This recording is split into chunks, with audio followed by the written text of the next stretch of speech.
Buenos días, mi nombre es Santiago Steven. Hoy les vengo a hablar sobre el modelo OSI. A mí me pertenecen las capas de red y de transporte y vamos a empezar con la capa de red. La función de la capa de red es transferir datos desde el host que se origina hacia los datos, hacia el host que los usa, hacia el que los va a recibir, a través de varias redes separadas si fuera necesario. Para realizar este transporte de extremo a extremo, la capa de red utiliza cuatro procesos básicos: direccionamiento, encapsulamiento y enrutamiento y desencapsulamiento. El enrutamiento estático, en algunos casos, introduciremos estáticamente una ruta default o ruta por defecto es una ruta que coincida con todas las redes de destino. En redes IPv4 se usa la dirección default para este propósito. La ruta default se usa para enviar paquetes para los que no hay entrada en la tabla de enrutamiento para la red de destino. El enrutamiento dinámico. Gateway es la vía de salida de nuestra red.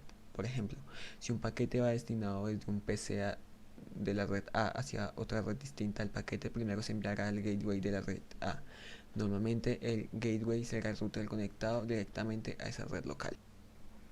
La capa de transporte es el cuarto nivel del modelo OSI y está encargado de la transferencia libre de errores de los datos entre el emisor y el receptor, aunque no estén directamente conectados, así como mantener el flujo de la red. Es la base de toda la jerarquía del protocolo.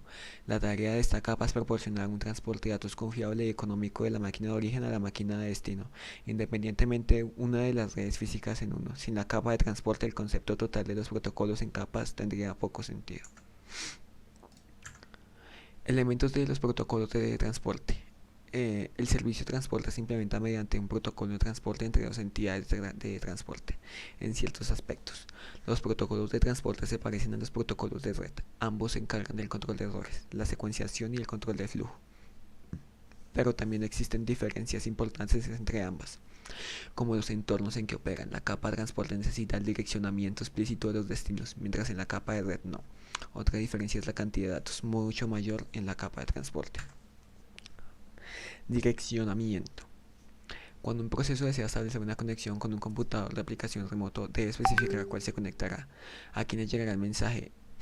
El método que normalmente se emplea es definir direcciones de transporte en las que los procesos pueden estar a la escucha de solicitudes de conexiones.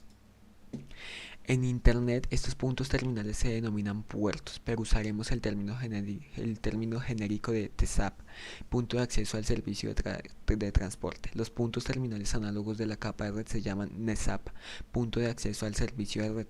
Las direcciones IP son ejemplos de NESAPs.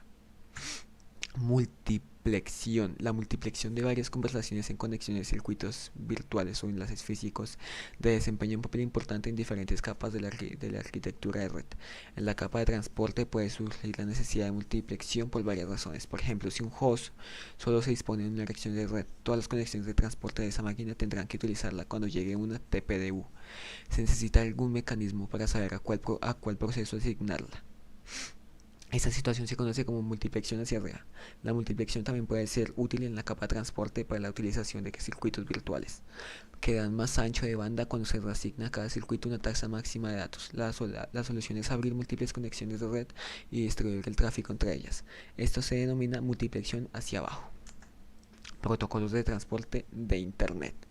Internet tiene dos protocolos principales en la capa de transporte, uno no orientado a la conexión UDP y otro orientado a la conexión el TCP. Y aquí dejo la bibliografía. Y eso fue todo. Muchas gracias y que termines de tener un buen día.